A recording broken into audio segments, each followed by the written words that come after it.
Olá, olá, meu amigo e minha amiga, concurseiro e concurseira, tudo bem com vocês, pessoal? Tudo tranquilo? Olha, eu estou aqui novamente para dar sequência ao nosso Projeto Caveira Carreiras Policiais. Conteúdo gratuito para você, videoaulas, material impresso, PDF, tá bom, pessoal? Questões. Se você está falando que não tem como adquirir o nosso curso online e tal, aí está a possibilidade de você estudar. Porque nós estamos disponibilizando para vocês material inteiramente gratuito, tá? Para você passar no seu concurso de carreira policial, já que 2020 se avizinha, né? Está chegando por aí com vários editais de concurso públicos de carreiras policiais. E com editais já em 2019, pessoal, essa é a oportunidade que nós aqui do Sou Concurseiro Vou Passar estamos oferecendo para que você possa aí dar início aos seus estudos ou retomar os seus estudos, tá bom? Em prol do seu concurso público. Hoje nós vamos dar sequência ao estudo do direito penal, só que desta feita falaremos do direito penal parte especial, né? Nós trabalhamos nas 3 aulas passadas o direito penal parte geral, na parte de princípios do direito penal, nós inclusive fizemos questões a respeito dos princípios, falamos da teoria geral, falamos de alguns princípios importantes, né, como o princípio da legalidade, princípio da intervenção mínima. Agora a gente já vai trabalhar o direito penal parte especial e vamos começar hoje falando do crime por excelência, né, do crime de homicídio, né, pessoal?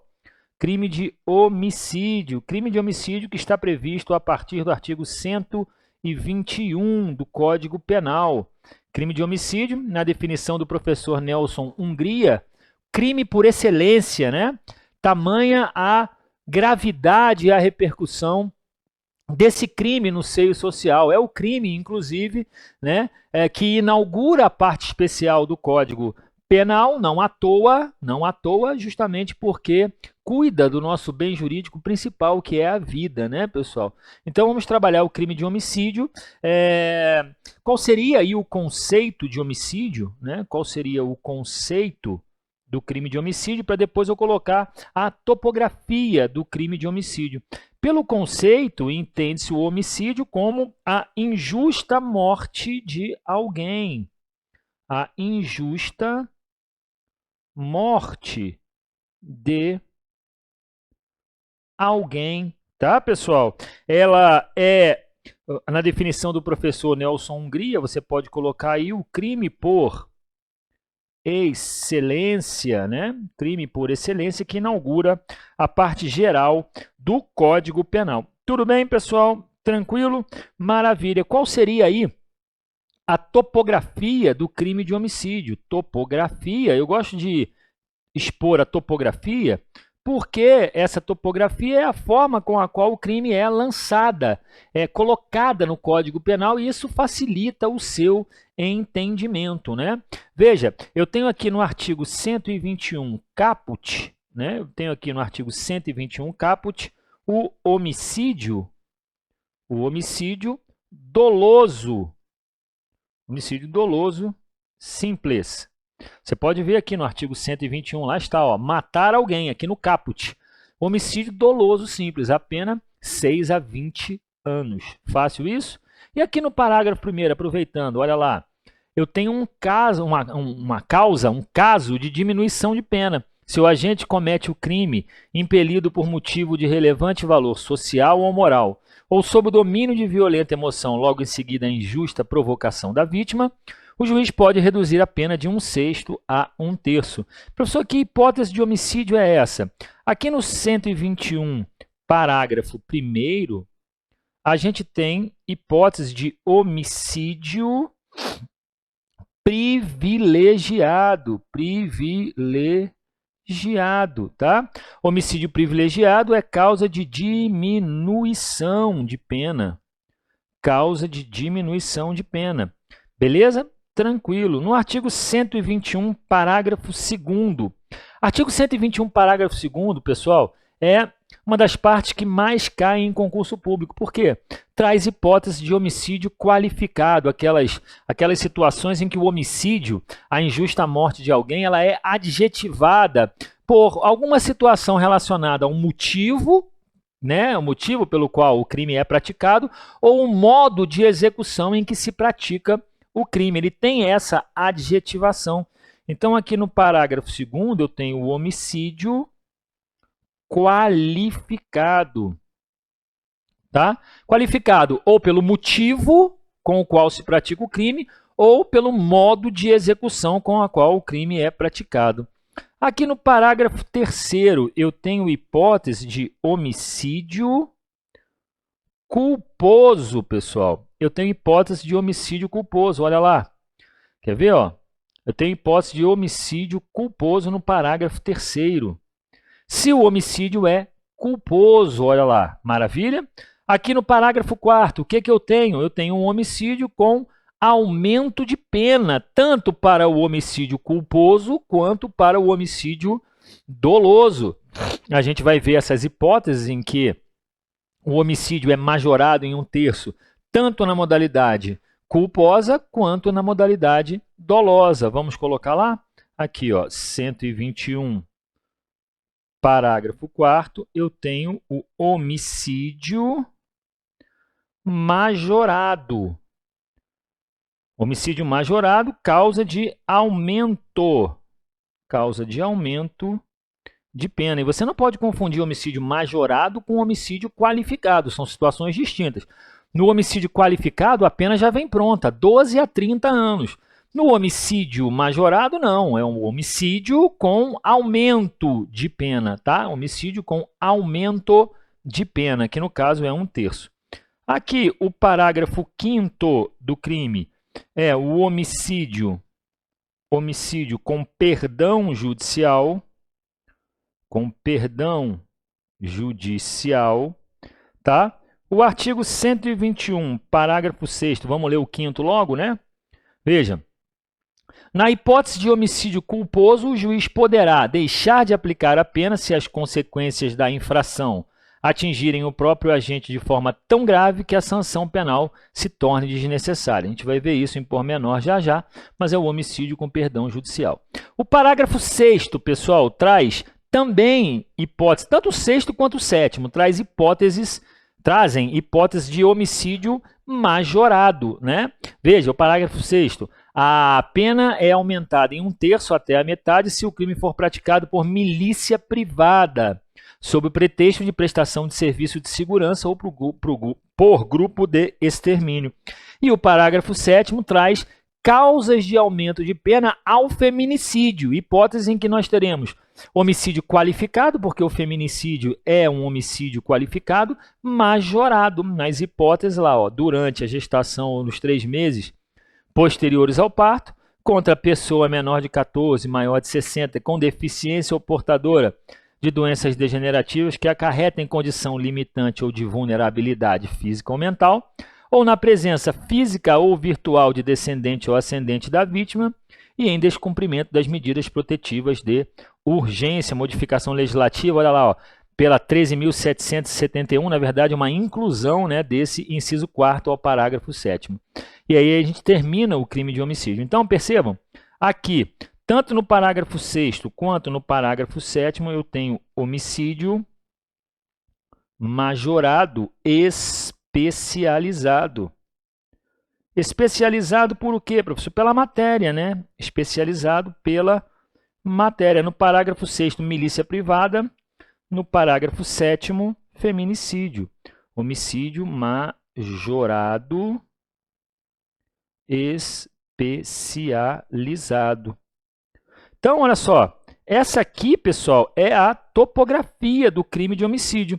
Do caput ao parágrafo 7º, eu tenho tudo aquilo que está versando sobre o respectivo crime lá no Código Penal. Não esqueça disso, tá, pessoal? É importante até para você fazer uma dissertação. Imagina, o examinador pergunta sobre o crime de homicídio na prova. Você começa fazendo essa topografia, porra, você vai matar a pau. Por quê? Você vai mostrar para o examinador que você sabe como o crime de homicídio está lançado lá no Código Penal. Beleza então aí, pessoal? Tá tranquilo? Tá fácil aí? Show de bola, tá? Vamos fazer o seguinte agora. Vamos dar uma olhada no bem jurídico tutelado, né? Qual seria o bem jurídico tutelado pelo crime de homicídio? Qual é a preocupação, bem jurídico, qual é a preocupação do legislador em tutelar o crime de homicídio? Aí você fala a vida, né? Você fala a vida, tudo bem. Mas se você fala a vida, tá meio certo, porque qual vida? Qual vida? Porque eu tenho vida intrauterina e tenho vida extrauterina. A vida intrauterina não é tutelada pelo crime de homicídio, é tutelada pelo crime de aborto. Então eu tenho que me preocupar, na verdade, o crime de homicídio se preocupa com a vida extrauterina. É aquela vida fora do útero, né, pessoal? Aquela vida fora do útero. Então, percebam, é a vida extrauterina. E quando nasce a vida extrauterina? Quando o bebê chora? Né?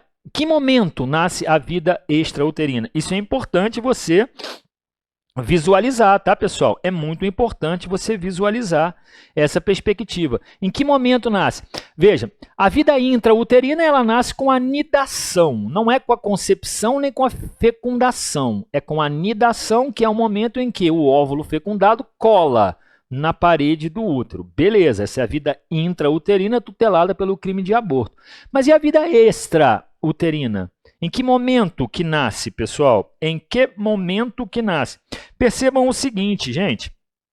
Percebam o seguinte. Tem gente que fala, pode até colocar como pergunta aí, ó. Em que momento... Pode até colocar como pergunta. Em que momento começa...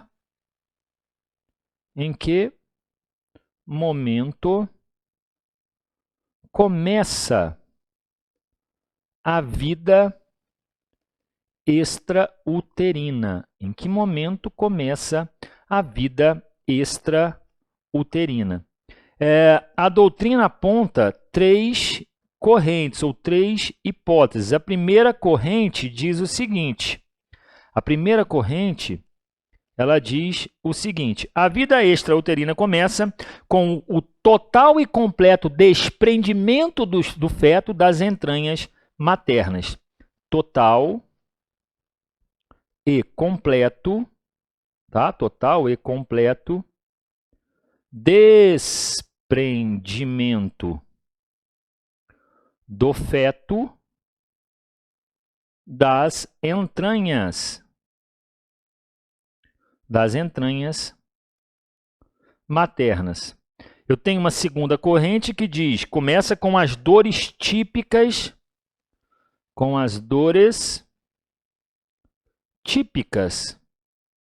do parto. Tem gente que defende essa tese dizendo que o seguinte, começou a sentir dor é porque o bebê tem vida, né?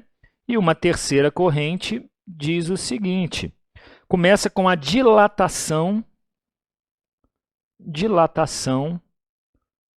do colo do útero. Qual é a corrente que prevalece, pessoal? A corrente que prevalece é a primeira, né? Total e completo desprendimento do feto das entranhas maternas. Percebam que não é, hoje em dia a vida extrauterina não é confirmada pelo simples choro do bebê, porque às vezes o bebê pode nascer com vida, não chorar e depois morrer, né? Isso possivelmente, isso é passível de confirmação, né? É feito um exame, né, chamado docimasia hidrostática de Galeno, aquele exame em que, para se aferir se a criança nasceu ou não com vida, corta os pulmões, os dois pulmões, coloca dentro de um tubo, né, de ensaio, aqueles grandes, né? E enche de água e coloca o pulmão. Se o pulmão afundar, é porque o pulmão não abriu, a criança não respirou. Agora, se colocam os dois pulmões, né? O pulmão, ele boia, significa que os pulmões abriram, a criança chorou, a criança viveu, né? A ponto de expandir os pulmões. Antigamente era medido por esse exame, hoje não mais. Ele serve também como apoio, mas não mais é medido por ele, né? Por quê? Porque hoje, para o direito penal, o que importa é o total e completo desprendimento do feto das entranhas maternas. Deu para entender isso? Cuidado, tá, pessoal? Primeira corrente é a que prevalece. Fácil isso? Então, a vida extrauterina nasce com o total e completo desprendimento do feto das entranhas maternas. Beleza, pessoal? Fácil até aqui? Tranquilo, maravilha. Esse é o bem jurídico tutelado. Quem é o sujeito ativo do crime de homicídio, hein? Aqui eu estou falando do caput propriamente dito, né? Desculpa, pessoal, passando a mão no nariz aqui por causa de uma coriza que me acometeu, mas nada que impeça a gente de ministrar a aula. Vamos lá? Sujeito ativo, pessoal. Exige-se condição do sujeito passivo, do sujeito ativo para cometer esse crime? Marcos, depois descola uma água para mim, se possível.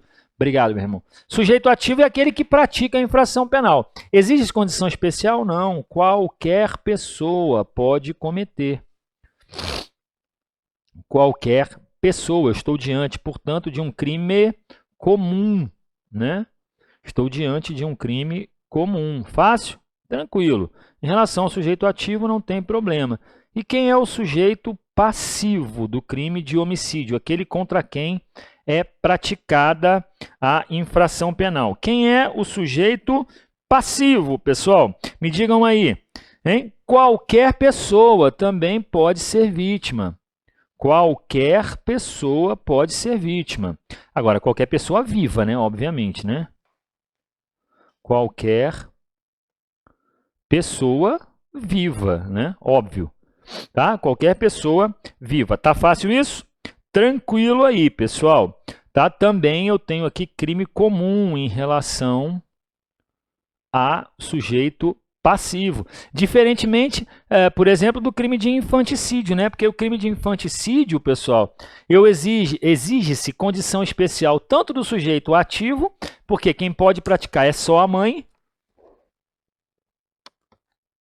como do sujeito passivo, né? Que só pode ser praticado o crime contra o filho recém-nascido ou que está nascendo, né? Nascente ou neonato. Beleza? Deu para entender isso aí? Tranquilo. Em relação ao sujeito passivo, pessoal, vale a pena chamar a atenção sobre duas situações. Qual é a situação? Crime praticado contra a vida do presidente da República, pessoal. Crime praticado contra o presidente da República. Bota aqui, ó, matar presidente da República. Presidente da República. Aí você pensa que é o crime de homicídio, mas não é. Sabe por quê, pessoal? Deixa eu pegar aqui a Lei de Segurança Nacional, a 7170, dá uma olhada aqui para você ver, quer ver? Ó? Lei 7170, Planalto. Olha que interessante, isso aqui já caiu bastante em prova. Dá uma olhada aqui no artigo 29. Artigo: matar qualquer das autoridades referidas no artigo 26. Quem são as autoridades do artigo 26? Presidente da República, do Senado Federal, da Câmara dos Deputados ou do Supremo Tribunal Federal, imputando-lhes fato definido... Não, são só as autoridades, né? Presidente da República, Senado Federal, Câmara dos Deputados ou do Supremo Tribunal Federal. Quem matar uma dessas autoridades não vai responder por crime de homicídio. Vai responder, segundo o artigo 29 da Lei de Segurança Nacional. Lei 7170 de 83. E mais, não vai sequer para o Tribunal do Júri. Olha que interessante, né? Pouca gente fala sobre isso, mas é algo interessante para cair, tá bom? Matar o presidente da República ou do Senado Federal ou da Câmara dos Deputados. Então, responde o agente pelo crime do artigo 29 da Lei de Segurança Nacional, tá? Lei de Segurança Nacional. Fácil? Cuidado, não vai a júri, tá? Coloca aí, não vai a júri popular, tá? Não vai a júri popular. Beleza? Fácil isso aí, pessoal? Tranquilo, maravilha. Em relação, então, a esses aspectos introdutórios, fundamentais do crime de homicídio, era isso que eu tinha que falar para você, mas vamos avançar um pouco mais. Por quê? Em relação ao artigo 121 caput, que trata do homicídio simples,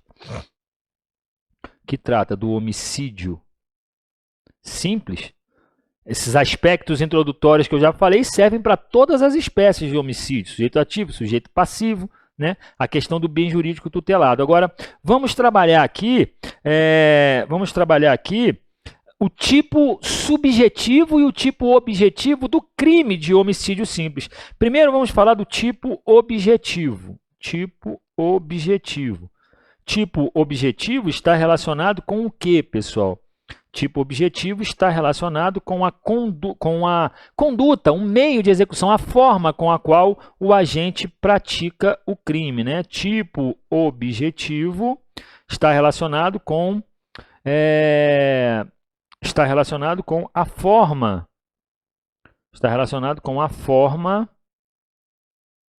em que o agente pratica o crime, né? Beleza? Está relacionado com a conduta do agente. E eu pergunto para você, de que forma o agente pode praticar esse crime? Pessoal, o homicídio ele é conhecido como crime de execução livre. Importante essa definição. Já vi caindo em prova. Por quê? Execução livre. O crime de homicídio pode ser praticado de qualquer maneira. Pode ser praticado por ação, pode ser praticado por omissão, pode ser praticado também por meios diretos, meio indiretos, tá? Pode ser praticado por meios físicos, meios químicos, enfim, pessoal, pode ser praticado de qualquer maneira. Crime de execução livre, pessoal, tá? Crime de execução livre. Tá, beleza. Em relação ao tipo objetivo, tranquilo. Mas e o tipo subjetivo? Aqui diz respeito, professor, o tipo subjetivo.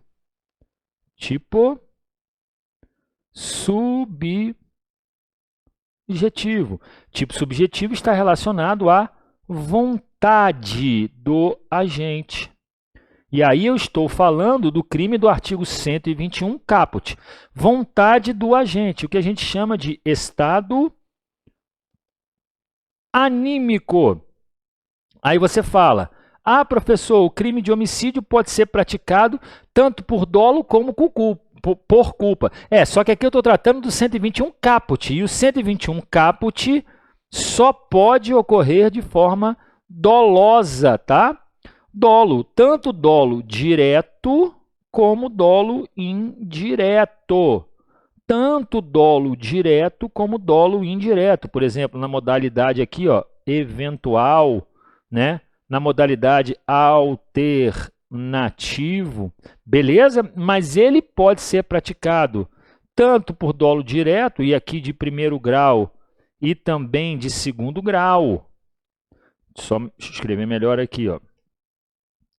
Ele pode ser praticado tanto por dolo, tá? Direto ou indireto. Beleza? O dolo direto, tanto de primeiro grau quanto de segundo grau, e o dolo indireto pode ser tanto eventual quanto alternativo. Fácil aqui, pessoal? E é importante se dizer que, em relação à vontade do agente, não se exige finalidade específica, como tem, por exemplo, finalidade específica, o crime de roubo impróprio, em que o agente impõe violência a vítima para assegurar a impunidade ou a detenção da coisa. Aí tem uma finalidade específica, como tem na prevaricação, em que o agente ele retarda ato de ofício em razão de sentimento pessoal, né? Tem aí um dolo específico. No crime de homicídio é importante você colocar, não existe finalidade específica por parte do agente. Não existe, não se exige, né, finalidade específica por parte do agente. Fácil isso? Em relação à consumação, pessoal, em que momento ocorre a consumação do crime de homicídio? Veja, consumação é a realização plena do tipo penal. Né? O tipo penal é o quê? Matar alguém, né? Matar alguém. E aí eu te pergunto, em que momento ocorre a morte de alguém, né? Em que momento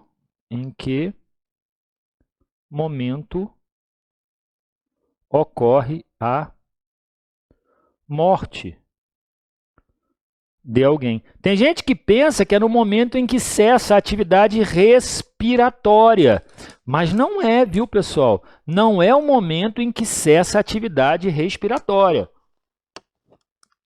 Toma cuidado com isso, tá? O momento em que se consuma o crime de homicídio é com a cessação da atividade encefálica, tá? É com a cessação da atividade encefálica, tá? É com a cessação da atividade encefálica, ainda que a função respiratória persista, encefálica.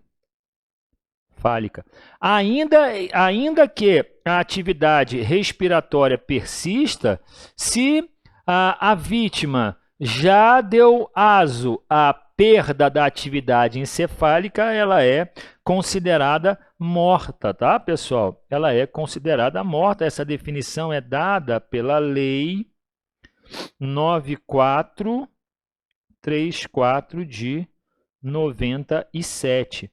Importante isso, tá, pessoal? Cessação da atividade encefálica. Tudo bem, pessoal? Lembra que a gente está tratando aqui, ó, do homicídio do artigo 121 caput, tá? A gente está tratando do homicídio 121 caput. Tentativa é possível? Tentativa é possível? Sim ou não? Claro que é, né, pessoal?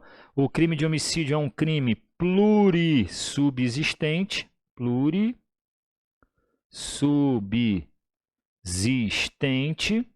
ou seja, crime plurissubsistente é aquele cuja execução pode ser fracionada. Diferentemente, por exemplo, do crime de falso testemunho, cuja execução não pode ser fracionada. O agente do crime de falso testemunho falseou a verdade, já está consumado o crime, ele não tem como fracionar a execução. No crime de homicídio é possível, né, o agente fracionar a execução, tá bom? Então a tentativa é perfeitamente admissível, perfeitamente admissível. Não esqueçam disso, tá, pessoal? E deixa eu fazer mais uma pergunta aqui para vocês, pergunta que cai bastante em prova. Quer ver, ó? O homicídio simples. O homicídio simples é crime hediondo, pessoal? O homicídio simples é crime hediondo? Crime hediondo, não esqueçam, tutelado lá na Lei 8.072 de 90. São aqueles crimes considerados repugnantes, aqueles crimes mais graves que assolam a população, razão pela qual são punidos de forma diferenciada. Se você pegar aqui a Lei 8.072, deixa eu trabalhar ela com você aqui rapidinho. Lei 8.072, Planalto. Olha o que diz lá no artigo 1º dessa lei. Veja só.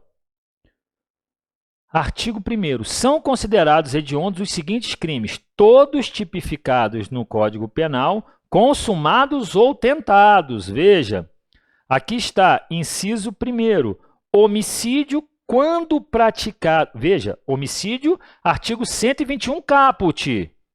quando praticado em atividade típica de grupo de extermínio, ainda que cometido por um só agente, e homicídio qualificado. Todas as hipóteses de homicídio qualificado, lá do inciso 1º, do parágrafo 2º ao inciso 7º. Olha a pergunta que a gente faz então. O homicídio simples é hediondo? Cuidado, tá? Ele é hediondo aqui, ó, entre vírgulas, quando praticado em atividade típica de grupo de extermínio, tá? Então, o homicídio simples é hediondo? Não, não é. Agora, se a pergunta for o homicídio simples, em alguma hipótese, pode ser considerado hediondo? Aí sim, em que hipótese? Naquela hipótese em que praticado em atividade típica de grupo de extermínio. Cuidado! Homicídio simples é crime hediondo? Não é, tá? Não é. Mas poderá vir a ser quando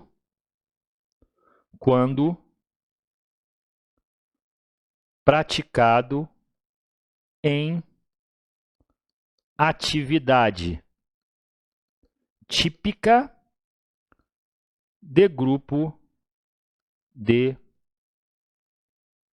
extermínio, tá? Pessoal, isso é muito importante, tá?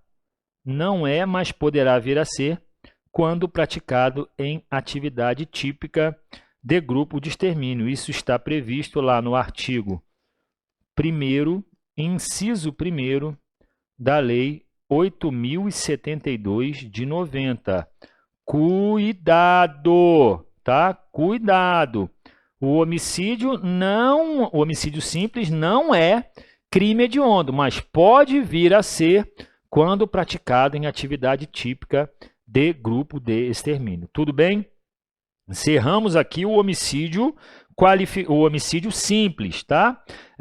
Antes de entrar no homicídio qualificado, vamos falar rapidamente aqui do homicídio privilegiado. Homicídio privilegiado. O homicídio privilegiado está disposto no artigo 121, parágrafo 1º, e se refere a causas de diminuição de pena. Causas de diminuição de pena. Qual o índice, pessoal? Veja lá, quer ver? Ó? Com exatidão aqui no parágrafo 1º, só para a gente firmar o entendimento. Eu quero do Código Penal. Percebam aqui, ó, artigo 121, parágrafo 1º. Olha aqui. Se o agente comete o crime, o juiz pode reduzir a pena de 1/6 a 1/3. 1/6 a 1/3. Fácil aqui, pessoal? Olha só. Quais são as causas, as circunstâncias privilegiadoras? Quando o agente mata impelido por motivo de relevante valor social, olha aqui, ó. Primeira, motivo de relevante valor social. A segunda circunstância privilegiadora, motivo de relevante valor moral. E a terceira, quando ele mata sob o domínio de violenta emoção, logo após injusta provocação da vítima. Olha lá o que está escrito no parágrafo 1º. Se o agente comete o crime impelido por motivo de relevante valor social ou moral, ou sob o domínio de violenta emoção, logo em seguida a injusta provocação da vítima, o juiz pode reduzir a pena de 1/6 a 1/3. Quando está escrito aí o juiz pode reduzir a pena, você deve entender, o juiz deve reduzir a pena, tá? É direito subjetivo do acusado. Cuidado com isso, tá? O que seria efetivamente relevante valor social, pessoal? O que é relevante valor social? Aqui, ó, esse relevante valor social diz respeito à coletividade, tá? Diz respeito à coletividade. Imagina o seguinte, o cara que mata o cara que comete um crime contra determinado político, né, em prol do bem-estar da nação, né? Ou aquele cara que pratica um crime de lesa pátria, por exemplo, ele pode ser considerado relevante valor social, porque diz respeito a toda uma sociedade, tá? Diz respeito a uma coletividade. E isso é diferente daquele cara que mata impelido por causa de relevante valor moral. Por quê? Porque essa aqui não diz respeito à coletividade, mas diz respeito a interesses particulares. Diz respeito a interesses particulares do autor. Diz respeito a interesses particulares do autor. Tá? Então, enquanto a causa de relevante valor social diz respeito à coletividade, a relevante valor moral diz respeito a interesses particulares do autor. Por exemplo, um cidadão, um pai que mata o estuprador da filha, por exemplo, né? É relevante valor moral, aquele que diz respeito a interesses particulares do autor. Agora, é importante que se diga, né? É importante que se diga que esses requisitos aqui eles são alternativos, tá? Basta que o agente esteja inserido em qualquer uma das três hipóteses, beleza? Em qualquer uma das três hipóteses, não precisa ser as três, beleza?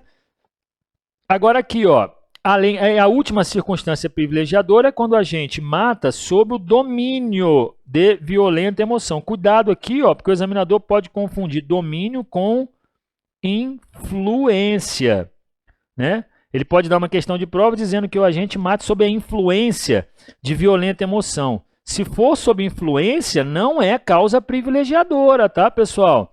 A causa privilegiadora é o domínio, porque domínio é um sentimento duradouro. Influência é um sentimento passageiro. O cara que mata por domínio de violenta emoção está completamente dominado, influenciado, muito mais do que a influência pura e simples, tá? A influência ela está contida no domínio. Efetivamente, só que o domínio é muito mais abrangente, né? A influência é causa atenuante, o domínio é causa privilegiadora. Tem que tomar cuidado com isso, tá? Agora veja, esse requisito aqui, essa privilegiadora, ela leva em conta não só o domínio de violenta emoção, mas também a morte tem que ocorrer logo após a injusta provocação da vítima. Olha aqui, ó, injusta provocação. Então, percebam que aqui eu tenho três privilegiadoras. 1, 2 e 3, tá bom? É o domínio de violenta emoção logo após, ou seja, requer aí uma retorção imediata, uma imediatidade. E eu até postei na minha rede social esses dias um caso de um pai que que pegou 18 anos de cadeia porque matou o estuprador da filha, né? Deu a entender que ele estava dominado por violenta emoção, só que ele matou o estuprador da filha não logo após. Ele pegou o cara, colocou no carro, amarrou, viajou com ele, matou num terreno, deixou ele num terreno baldio, né? Não dando a entender de que ele atuou logo após, ele atuou bem depois. E aí ele foi condenado por homicídio qualificado por motivo torpe e não foi beneficiado pela privilegiadora porque não atuou logo após a injusta provocação. E então tem que tomar cuidado com isso, tá? Porque é necessário aqui, ó, a conjugação, tá? É necessária a conjugação,